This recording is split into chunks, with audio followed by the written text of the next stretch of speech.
Dans le ciel de Khartoum, ce long panache de fumée témoigne de la violence des combats.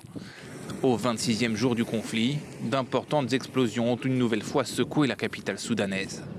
Une situation invivable pour de nombreux habitants. La guerre a rendu la vie très difficile ici à Khartoum. La moindre petite chose comme se déplacer ou trouver à manger est très compliquée. Khartoum pioche littéralement dans ses réserves de nourriture.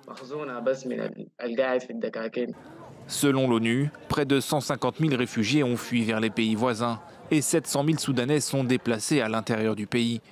Heureusement, ces derniers peuvent compter sur la solidarité de leurs compatriotes.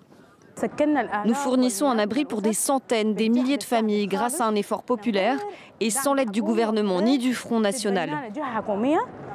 La situation reste toujours aussi tendue entre l'armée fidèle à Abdel Fattah el-Burhan et les forces de soutien rapide contrôlées par le général Mohamed Hamdan Daglo.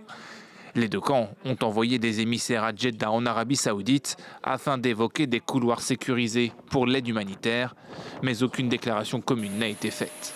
Riyad espère arriver rapidement à un accord. Un avion de Saudi Airlines rempli de 20 tonnes d'aide alimentaire, médicale et de soutien est arrivé sur place. Il a pour but de soulager nos frères soudanais de leur souffrance. Si Dieu le veut, c'est la première étape d'un pont aérien et maritime pour aider le peuple soudanais. Avant la guerre, un Soudanais sur 3 souffrait de la faim. Si le conflit se prolonge, la famine pourrait s'étendre à près de 2,5 millions de personnes selon l'ONU.